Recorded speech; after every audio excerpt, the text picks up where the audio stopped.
3월 7일 미가서 7장 1절에서 13절 재앙을 지나 강명으로 말씀 묵상하겠습니다.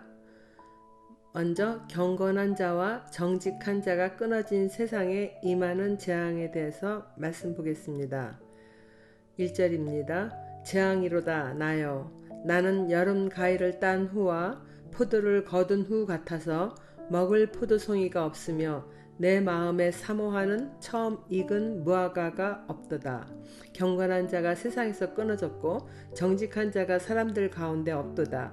무리가 다 피를 흘리려고 매복하여 각기 그물로 형제를 잡으려 하고 미가 선지자가 내다보는 멸망당한 이스라엘의 모습이 마치 여름 가위를 딴 후 아무것도 남아있지 않은 모습이며 포도를 거둔 후 먹을 포도송이 하나 없는 것과 같이 될 것을 말합니다.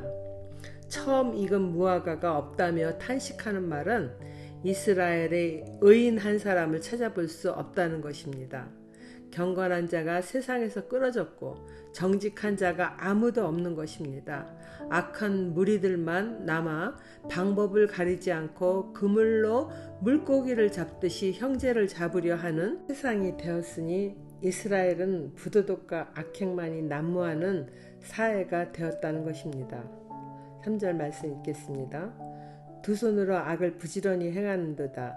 그 지도자와 재판관은 뇌물을 구하며 권세자는 자기 마음의 욕심을 말하며 그들이 서로 결합하니 그들의 가장 선한 자라도 가시 같고 가장 정직한 자라도 찔레 울타리보다 더하도다. 그들의 파수꾼들의 날 곧 그들 가운데 형벌의 날이 임하였으니 이제는 그들이 요란하리로다. 너희는 이웃을 믿지 말며 친구를 의지하지 말며 내 품에 누운 여인에게라도 내 입의 문을 지킬지어다. 아들이 아버지를 멸시하며 딸이 어머니를 대적하며 며느리가 시어머니를 대적하리니 사람의 원수가 곧 자기의 집안 사람이로다. 선지자가 하나님의 말씀을 아무리 외쳐도 듣는 이가 없고 이스라엘 사람들은 두 손으로 하는 짓이 부지런히 악만 행하는 세상을 만들었어요. 공의로워야 하는 지도자와 재판관은 뇌물을 구하며 권세자들 역시 불의한 재물을 탐하며 가장 선한 자라도 가시처럼 날카롭고 남을 해치며 찔레 울타리같이 서로 아픔 주고 상처 주는 그러한 세상이 되었습니다. 타인에게 고통만을 주는 악한 이스라엘을 위하여 선지자가 나라를 지키는 파수꾼처럼 하나님께 돌이킬 수 있도록 외쳤지만은 결국에 선지자들이 외치던 형벌의 날이 이제는 더 이상 지체하지 않고 임하게 되었습니다. 하나님이 변론할 기회를 주셨으나 목이 뻣뻣한 그들은 결국 멸망을 초래합니다. 패망으로 혼란해지는 시간에는 아무리 요란한 외침이 있어도 돌이킬 수 없을 것입니다. 그때 서로를 믿을 수 없는 사회가 될 것이니 이웃도 친구도 아내조차 믿을 수 없으므로 입을 지키라 합니다. 의지할 자가 아무도 없는 세상이 되어버리는 것입니다. 아들이 아버지를 멸시하며 딸이 어머니를 대적하며 며느리가 시어머니를 대적하리니 사람의 원수가 곧 자기의 집안 사람이 될 것이라 합니다. 하나님이 없는 세상은 인간성이 말살되게 되어 있어요. 그리고 극악한 사탄의 지배 아래 들어가는 거죠. 죄악이 죄인 줄도 모르고 그렇게 성행하는 그런 세상이 됩니다. 적용 질문입니다. 마지막 멸망을 예언하여도 들을 기 없는 이스라엘은 듣지 못하여 결국 아수르에 의해 안전히 패망합니다. 마지막 순간까지 재앙을 선포하시는 것이 하나님의 사랑임을 믿으십니까? 요즘 나는 하나님의 말씀을 잘 듣고 따라서 살고 있나요? 혹은 평안하다며 하나님의 말씀을 제쳐놓고 세상 일만 몰두하며 살고 있지는 않나요? 두 번째 말씀입니다. 민족을 대신하는 미가 선지자의 중보 기도와 믿음의 선포. 7절 오직 나는 여호와를 우러러보며 나를 구원하시는 하나님을 바라보나니 나의 하나님이 나에게 귀를 기울이시로다. 나의 대적이여 나로 말미암아 기뻐하지 말지어다. 나는 엎드러질지라도 일어날 것이요 어두운데 앉을지라도 여호와께서 나의 빛이 되실 것이미로다.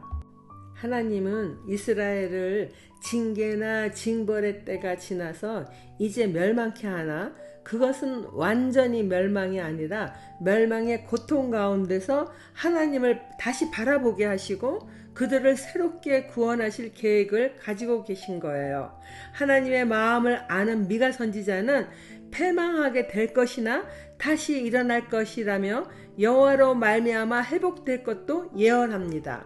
이스라엘 백성 중에 이와 같은 미가 선지자의 예언을 기억하는 자들은 반드시 빛 되신 하나님으로 말미암아 멸망의 자리에 갔을지라도 다시 일어서는 구원받는 자가 될 것입니다. 적용 질문입니다. 삶 가운데 어려운 일을 만나거나 혹은 죄로 인해 징계를 받게 되면 어떤 대응을 하는가요? 사람을 의지하나요? 하나님께 나가나요?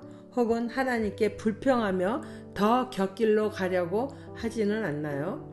넘어져도 하나님을 의지함으로 돌이켜 일어서고자 하면 언제든지 도우시는 하나님을 믿으시나요?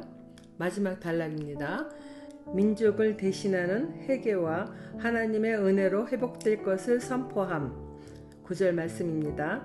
내가 여호와께 범죄하였으니 그의 진노를 당하려니와 마침내 주께서 나를 위하여 논쟁하시고 심판하시며 주께서 나를 인도하사 강명에 이르게 하시리니 내가 그의 공의를 보리로다.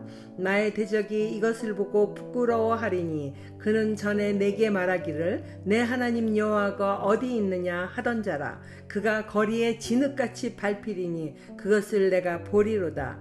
하나님께 범죄한 것을 인정하는 자는 하나님의 진노를 당하여도 결국에는 하나님이 다시 그를 괴롭히는 자들과 싸워주시고 그의 편이 되어서 강명한 것으로 인도하여 주십니다. 우리 역시 죄로 인해 멸망당할 수밖에 없었지만 자신의 죄를 볼 줄 아는 자는 예수 그리스도의 대속의 은혜를 잊게 되어서 강명한 빛 가운데로 다시 나가게 되는 것입니다. 하나님께서 믿는 자의 아버지가 되어주실 때 원수는 거리에 진흙처럼 밟히게 될 것이고 우리의 대적이 쫓겨나가는 것을 목도하게 될 것입니다. 이스라엘을 패망케 한 뒤 영원한 제국이 될 것 같던 아수르는 결국 오래지 않아서 바벨론에 의해 완전하게 패망당하고 맙니다. 하나님 나라 외에 영원한 제국은 이 세상에 없는 것을 우리가 역사를 보아서 잘 알 수 있지 않습니까? 11절 말씀입니다. 내 성벽을 건축하는 날 곧 그날에는 지경이 넓혀질 것이라. 그날에는 아수르에서 애굽 성읍들에까지 애굽에서 강까지 이 바다에서 저 바다까지 이 산에서 저 산까지의 사람들이 내게로 돌아올 것이나 그 땅은 그 주민의 행위의 열매로 말미암아 항폐하리로다. 하나님께 돌아온 자녀는 다시 지경이 넓혀질 것이며 흩어진 백성들은 다시 사방에서 모여들 것입니다. 그러나 악인의 땅은 그들의 행위의 열매로 망하게 된다고 말씀합니다. 하나님은 돌이키지 않는 이스라엘을 구원의 길로 인도하기에 잠시 아수르를 하나님의 심판의 막대기로 사용하였으나 이스라엘에게 필요 이상의 악을 행하던 아수르를 또한 용서하지 않으시고 완전하게 망하게 하신다는 말씀이에요. 또 그렇게 되었죠. 역사가 증명하잖아요. 적용 질문입니다. 죄악으로 무너진 이스라엘처럼 죄로 말미암아 나의 삶에 무너진 부분은 무엇인가요? 선지자 미가가 이스라엘의 죄를 대신하여 회개하듯이 대신 회개하며 구원의 길로 초청해야 될 사람은 누구입니까? 기도하겠습니다. 하나님 아버지, 공의롭지 못한 세상이어서 믿을 사람 없다고 절망하는 시간이 있었음을 용서해 주시길 바랍니다. 어떤 상황에서도 죄에서 돌이키기만 하면 회복시켜 주시고 삶의 성벽도 새롭게 구축하여 주심을 믿습니다. 무너진 삶조차 우리를 사랑하시는 하나님의 은혜임을 온전히 믿사오니 빛 대신 주의 은혜 나누는 삶을 살 수 있도록 인도하여 주세요. 예수님 이름으로 기도드립니다. 아멘.